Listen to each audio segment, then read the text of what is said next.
ಶಹಾಪುರ ನಗರದ ಗೋಕುಲ ಪದವಿ ಮಹಾವಿದ್ಯಾಲಯದಲ್ಲಿ ಸುಮಿತ್ ಶಿಕ್ಷಣ ಮತ್ತು ಗ್ರಾಮೀಣಾಭಿವೃದ್ಧಿ ಸಂಸ್ಥೆ, ಶಹಾಪುರ ಕಾನೂನು ಸೇವಾ ಪ್ರಾಧಿಕಾರ ಹಾಗೂ ವಕೀಲರ ಸಂಘ ಶಹಾಪುರ ಸಂಯುಕ್ತಾಶ್ರಯದಲ್ಲಿ ಬಾಲ್ಯ ವಿವಾಹ ಮುಕ್ತ ಭಾರತಕ್ಕಾಗಿ ಹಾಗೂ ಬಾಲ್ಯ ವಿವಾಹ ತಡೆಗಟ್ಟುವಲ್ಲಿ ವಿದ್ಯಾರ್ಥಿಗಳ ಪಾತ್ರ ಎಂಬ ವಿಷಯದ ಬಗ್ಗೆ ವಿಶೇಷ ಕಾರ್ಯಕ್ರಮವನ್ನು ಹಮ್ಮಿಕೊಳ್ಳಲಾಗಿತ್ತು.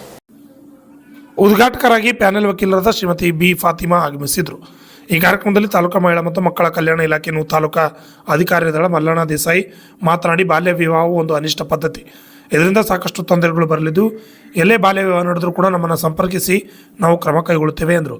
ಸರ್ಕಾರಿ ಪದವಿ ಪೂರ್ವ ಬಾಲಕಿಯರ ಕಾಲೇಜಿನ ಪ್ರಾಂಶುಪಾಲರಾದ YS ವಜ್ಜಲ್ ಅವರು ಮಾತನಾಡಿ, ಬಾಲ್ಯ ವಿವಾಹ ನಮ್ಮ ದೇಶದಲ್ಲಿ ಅತಿ ಹೆಚ್ಚು ಕುಟುಂಬಗಳ ನೆಮ್ಮದಿಯನ್ನು ಹಾಳು ಮಾಡಿದೆ. ವಿದ್ಯಾರ್ಥಿಗಳು ದಯಮಾಡಿ ಇದರ ಕುರಿತು ಜಾಗೃತಿ ವಹಿಸಿ ಎಂದು ಕರೆ ನೀಡಿದರು. ಸಂಪನ್ಮೂಲ ವ್ಯಕ್ತಿಗಳಾದ ಆಗಮಿಸಿದ ಪ್ಯಾನಲ್ ವಕೀಲರಾದ ಶರಣಪ್ಪ ಎಂ ಅವರು ಕೂಡ ಈ ಸಂದರ್ಭದಲ್ಲಿ ಮಾತನಾಡಿದರು. ಪ್ರಾಸ್ತಾವಿಕವಾಗಿ ಸುಮಿತ್ ಶಿಕ್ಷಣ ಗ್ರಾಮೀಣಾಭಿವೃದ್ಧಿ ಸಂಸ್ಥೆ ಅಧ್ಯಕ್ಷರಾದ ಮಲ್ಲಿಕಾರ್ಜುನ್ ಆರ್ಬೋಳ ಅವರು ಮಾತನಾಡಿ, ನಮ್ಮ ಸಂಸ್ಥೆಯು ಸದಾಕಾಲ ಸಾಮಾಜಿಕ ಬದಲಾವಣೆ ಶ್ರಮಿಸುತ್ತಿದ್ದು, ದಯವಿಟ್ಟು ವಿದ್ಯಾರ್ಥಿಗಳು ಒಳ್ಳೆಯ ಶಿಕ್ಷಣ ಪಡೆದುಕೊಳ್ಳಿ ಎಂದರು. ಈ ಸಂದರ್ಭದಲ್ಲಿ ಪೊಲೀಸ್ ಇಲಾಖೆಯ ಅಯೂಬ್ ಖಾನ್ ಹಾಗೂ ವಿಶ್ವರಾಧ್ಯ ಪರಸಾಪುರ ನಿಂಗುತಿಪ್ಪನಹಳ್ಳಿ ಇನ್ನಿತರರು ಹಾಜರಿದ್ದರು. Sangamesh Shapur, RJ32 Kannada news. Sangamesh Kumar, RJ32 Kannada news, Shahapur.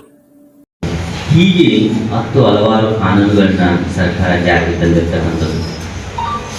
ಬೇರೆ ಬೇರೆ ಕಾಯ್ದೆಯಲ್ಲಿ ಮಕ್ಕಳನ್ನ ಬೇರೆ ಬೇರೆ ರೀತಿಯಲ್ಲಿ ಉಲ್ಲೇಖಿಸಲಾಗ್ತದೆ.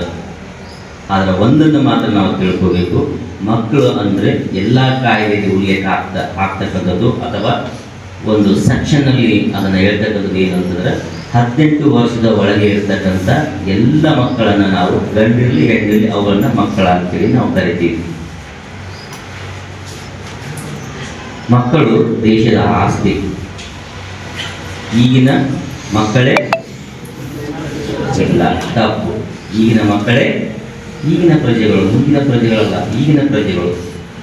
ಆ ಒಂದು ಅರ್ಥದಲ್ಲಿ ಇಟ್ಟುಕೊಂಡು ಅವರಿಗೆ ಸರ್ಕಾರ ಸಾಕಷ್ಟು ಒಂದು ಮೂಲಭೂತ ಹಕ್ಕುಗಳನ್ನು ಕೊಡ್ತಕ್ಕಂಥದ್ದು ಸರ್ಕಾರ. ಹಾಗೆ ಏನು ಮೂಲಭೂತ ಹಕ್ಕುಗಳು ನಾವು ಸಾಕಷ್ಟು ನೋಡ್ತೀವಿ. ಸಂವಿಧಾನದಲ್ಲಿ ಇರ್ತಕ್ಕಂಥ ಮೂಲಭೂತ ಹಕ್ಕುಗಳು ಭಾಳಷ್ಟು ಅದಾವೆ. ಅದರಲ್ಲಿ ಕೆಲವೊಂದಿಷ್ಟು ನಾವು ಮುಖ್ಯವಾಗಿ 4 ರೀತಿಯ ಮೂಲಭೂತ ಹಕ್ಕುಗಳನ್ನ ಮಕ್ಕಳಿಗೆ ಸರ್ಕಾರ ಒದಗಿಸ್ತಕ್ಕಂಥದ್ದು. ಅದು ಮಾತನಾಡುವ ಹಕ್ಕು, ಸ್ವಾತಂತ್ರ್ಯದ ಹಕ್ಕು, ಭಾಗವಹಿಸುವ ಹಕ್ಕು, ಅವೆಲ್ಲ ಹಕ್ಕುಗಳು ಅದಾವೆ. ಅದರಲ್ಲಿ ಮುಖ್ಯವಾಗಿ ಅದರ ಒಂದು ಬದುಕುವ ಹಕ್ಕು, ಇದು ಭಾಳ ಇಂಪಾರ್ಟೆಂಟ್ ಆಗಿರ್ತಕ್ಕಂಥದ್ದು. ಮಗು ಭೂಮಿಗೆ ಬರೋದಕ್ಕಿಂತ ಮುಂಚೆನೇ ಅದರ ಹಕ್ಕನ್ನು ಕಾಪಾಡ್ತಕ್ಕಂಥದ್ದು ಸರ್ಕಾರದ ಜವಾಬ್ದಾರಿ. ಹೇಗೆ ಸ್ವಲ್ಪ ನಾವು ವಿಚಾರ ಮಾಡಬೇಕು. ಮಗು ಇನ್ನು ಹುಟ್ಟಿಲ್ಲ, ಅದರ ಹಕ್ಕನ್ನು ಯಾವ ರೀತಿ ನಾವು ಕಾಪಾಡ್ತೀವಿ ಅನ್ನೋದು.